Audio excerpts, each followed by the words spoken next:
नमस्कार दोस्तों, स्वागत है आपका अपने YouTube channel study with Dhananjay Mishra पर।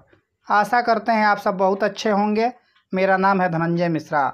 दोस्तों, आज हम चर्चा करेंगे 2 जुलाई से संबंधित महत्वपूर्ण करेंट अफेयर्स के बारे में।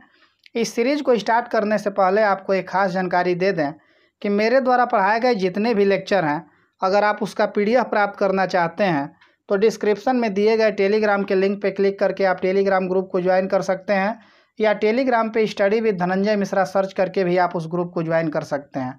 टेलीग्राम पे प्रत्येक दिन पूर्व की परीक्षाओं में पूछे गए प्रश्नों को क्विज के रूप में सॉल्व कराया जाता है, तो आप टेलीग्राम ग्रुप को ज्वाइन करके और क्विज को सॉल्व करके अपने तैयारी को नई दिशा दे सकते हैं। आइए अब इस सीरीज को स्टार्ट करते हैं। इस सीरीज का पहला क्वेश्चन है कि हाल ही में किस राज्य सरकार ने हमारा घर हमारा विद्यालय अभियान का शुभारंभ किया है? तो इसका सही उत्तर है option number B, Madhya Pradesh. Madhya Pradesh सरकार ने हमारा घर हमारा विद्यालय अभियान का शुभारंभ किया है। मध्य प्रदेश सरकार ने कोविड-19 महामारी के कारण लगे देशव्यापी लॉकडाउन के दौरान छात्रों की शैक्षणिक नियमितता को ध्यान में रखते हुए वर्चुअल प्लेटफॉर्म पर हमारा घर हमारा विद्यालय अभियान शुरू किया है। मध्य प्रदेश की राजधानी भोपाल है। मध्य प्रदेश के मुख्यमंत्री शिवराज सिंह चौहान हैं। मध्य प्रदेश के राज्यपाल आनंदीबेन पटेल हैं। मध्य प्रदेश में लोकसभा सीटों की संख्या 29 है, राज्यसभा सीटों की संख्या 11 है, विधानसभा सीटों की संख्या 230 है। मध्य प्रदेश में कुल 52 जिला हैं। Kanha Kisli national park, Bandhavgarh national park तथा सतपुड़ा नेशनल पार्क मध्य प्रदेश में ही स्थित है। सांची का स्तूप, खजुराहो मंदिर और महाकालेश्वर मंदिर भी मध्य प्रदेश में स्थित है। आइए अब अगला प्रश्न देखते हैं। दूसरा प्रश्न है कि हाल ही में किसने एथलीटों के लिए पहली मोबाइल ऐप नाडा लॉन्च किया है? तो इसका सही उत्तर है option number D, Kiren Rijiju. खेल मंत्री किरेन रिजिजू ने नेशनल एंटी डोपिंग एजेंसी की पहली मोबाइल ऐप लॉन्च की है। इस ऐप का उद्देश्य नाडा और एथलीटों के बीच खेल के विभिन्न पहलुओं, प्रतिबंधित पदार्थों तथा डोप परीक्षण को आसानी से जानकारी उपलब्ध कराना है। नाडा की स्थापना 24 नवंबर 2005 को हुआ था। नाडा का अध्यक्ष भारत के खेल मंत्री होते हैं और वर्तमान में नाडा के CEO नवीन अग्रवाल हैं। आइए अब अगला प्रश्न देखते हैं। तीसरा प्रश्न है कि हाल ही में भारत सरकार ने भारत के अटॉर्नी जनरल के वेणुगोपाल का कार्यकाल कितने दिनों के लिए बढ़ा दिया है? तो इसका सही उत्तर है ऑप्शन नंबर सी, 1 वर्ष। 1 वर्ष के लिए के वेणुगोपाल का कार्यकाल बढ़ाया गया है। प्रधानमंत्री नरेंद्र मोदी की अध्यक्षता में मंत्रिमंडल की नियुक्ति समिति ने भारत के अटॉर्नी जनरल के वेणुगोपाल का कार्यकाल 1 वर्ष के लिए बढ़ा दिया है। इनका कार्यकाल 1 जुलाई 2020 को समाप्त हो रहा था।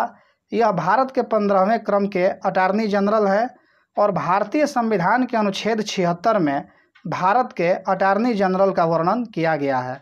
आइए अब अगला प्रश्न देखते हैं।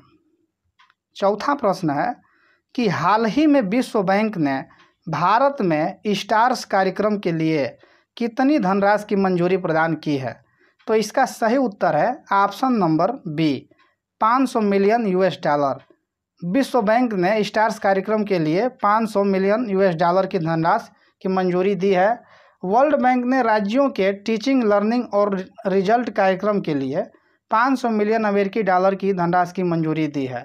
स्टार्स कार्यक्रम भारत के 6 राज्यों में स्कूली शिक्षा की गुणवत्ता तथा शासन में सुधार के लिए चलाया जाएगा। यह 6 राज्य निम्न हैं: मध्य प्रदेश है, हिमाचल प्रदेश, महाराष्ट्र, केरल, उड़ीसा और राजस्थान। स्टार्स का जो फुल फॉर्म होता है scheme for translation and advance research in science होता है और वर्ल्ड बैंक की स्थापना 1945 में हुआ था। वर्ल्ड बैंक का मुख्यालय वाशिंगटन DC में है।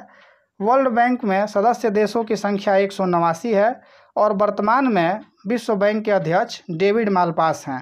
आइए अब अगला प्रश्न देखते हैं। 5वां प्रश्न है कि हाल ही में गुडनी जोहानसन को किस देश का दोबारा राष्ट्रपति चुना गया है? तो इसका सही उत्तर है option number A, Iceland. Gudni Johannesson को आइसलैंड का दोबारा राष्ट्रपति चुना गया है और आइसलैंड की राजधानी रेकजाविक है और आइसलैंड की मुद्रा आइसलैंडिक क्रोना है। आइए अब अगला प्रश्न देखते हैं। 6वां प्रश्न है कि हाल ही में RBI के किस पूर्व गवर्नर को पीसी महालनोबिस पुरस्कार से सम्मानित किया गया है? तो इसका सही उत्तर है ऑप्शन नंबर सी रंगराजन। सी रंगराजन जो कि आरबीआई के पूर्व गवर्नर हैं, इनको पीसी महालनोबिस पुरस्कार से सम्मानित किया गया है। उन्हें यह पुरस्कार राष्ट्रीय आय के आकलन से संबंधित मुद्दों का समाधान प्रदान करने के लिए तथा उनके उत्कृष्ट योगदान के लिए दिया गया है। यह आरबीआई के 19वें क्रम के गवर्नर है। आरबीआई की स्थापना 1 अप्रैल 1935 को हुई थी। आरबीआई का मुख्यालय मुंबई में है और वर्तमान में आरबीआई के गवर्नर शक्तिकांत दास जी हैं, जो कि आरबीआई के 25वें क्रम के गवर्नर हैं। आइए अब अगला प्रश्न देखते हैं।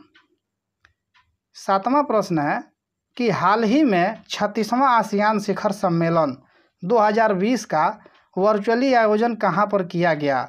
तो इसका सही उत्तर है ऑप्शन नंबर सी वियतनाम। 36वां आसियान शिखर सम्मेलन 2020 का आयोजन वीडियो कॉन्फ्रेंसिंग के माध्यम से वियतनाम के हनोई में किया गया। यह शिखर सम्मेलन का विषय कोहेसिव एंड रिस्पॉन्सिव आसियान था। इस शिखर सम्मेलन का जो विषय था कोहेसिव एंड रिस्पॉन्सिव आसियान था। आसियान की स्थापना 8 अगस्त 1967 को हुआ था। आसियान का मुख्यालय इंडोनेशिया जकार्ता में है। इसके सदस्य देशों की संख्या 10 है और आसियान का जो फुल फॉर्म होता है association of south east Asian Nations होता है। आइए अब अगला प्रश्न देखते हैं। 8वां प्रश्न है कि हाल ही में राष्ट्रीय चिकित्सक दिवस कब मनाया गया है? तो इसका सही उत्तर है ऑप्शन नंबर ए 1 जुलाई। 1 जुलाई को प्रत्येक वर्ष भारत में राष्ट्रीय चिकित्सक दिवस के रूप में मनाया जाता है। यह डॉक्टर बिधान चंद्र राय का जन्म दिवस है और डॉक्टर बिधान चंद्र राय जो है कि पश्चिम बंगाल के दूसरे मुख्यमंत्री के कार्यकाल जो है कि देखे भी थे, दूसरे मुख्यमंत्री थे पश्चिम बंगाल के। राष्ट्रीय चिकित्सक दिवस 2020 का जो विषय है वो लेसन द मोर्टेलिटी ऑफ कोविड-19 है। राष्ट्रीय डाक कर्मचारी दिवस भी 1 जुलाई को मनाया गया है और नेशनल चार्टर्ड अकाउंटेंट्स डे भी 1 जुलाई को मनाया गया है और जीएसटी दिवस भी 1 जुलाई को मनाया जाता है और 1 जुलाई 2017 को जीएसटी लागू हुआ था। आइए अब अगला प्रश्न देखते हैं। 9वां प्रश्न है कि हाल ही में कार्ल रीनर का निधन हुआ है, वह किस क्षेत्र से संबंधित थे? तो इसका सही उत्तर है ऑप्शन नंबर डी उपर्युक्त सभी। लेखक, हास्य अभिनेता, निर्देशक और अभिनेता। कार्ल रीनर जो कि एक अमेरिकी लेखक और हास्य अभिनेता तथा निर्देशक और अभिनेता भी थे। इनका जन्म 20 मार्च 1922 को कैलिफोर्निया में हुआ था। आइए अब अगला प्रश्न देखते हैं। 10वां प्रश्न है कि हाल ही में किस राज्य सरकार ने skill connect forum portal launch किया है? तो इसका सही उत्तर है ऑप्शन नंबर ए कर्नाटक। कर्नाटक राज्य ने skill connect forum portal launch किया है। कर्नाटक सरकार ने skill connect forum portal launch किया है। यह पोर्टल नौकरी की तलाश करने वाले को एक मंच पर नियोक्ता के साथ जोड़ने का काम करेगा। कर्नाटक की राजधानी बेंगलुरु है। कर्नाटक के मुख्यमंत्री BS येदियुरप्पा हैं।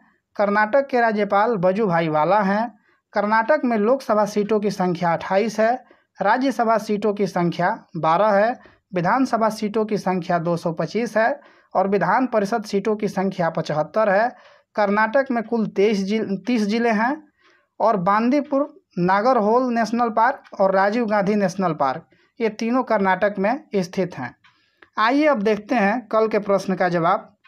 तो कल का प्रश्न था कि हाल ही में आनंदीबेन पटेल को किस राज्य के राज्यपाल का अतिरिक्त प्रभार दिया गया है? तो इसका सही उत्तर था मध्य प्रदेश का। आनंदीबेन पटेल को मध्य प्रदेश का अतिरिक्त प्रभार दिया गया है और वर्तमान में आनंदीबेन पटेल उत्तर प्रदेश की भी राज्यपाल हैं। आइए अब आज का प्रश्न देखते हैं, जिसका उत्तर आप लोग कमेंट बॉक्स में कमेंट करके दीजिएगा। हाल ही में भारत का पहला लाइकेन पार्क किस राज्य के वन विभाग ने विकसित किया है?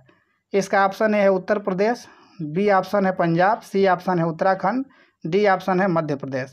दोस्तों, अगर ये वीडियो आपको पसंद आया हो तो इस वीडियो को लाइक ज़रूर कीजिएगा तथा अपने मित्रों में शेयर कीजिएगा। अगर आप चैनल पर नए हैं तो इस चैनल को जरूर सब्सक्राइब कर लीजिएगा।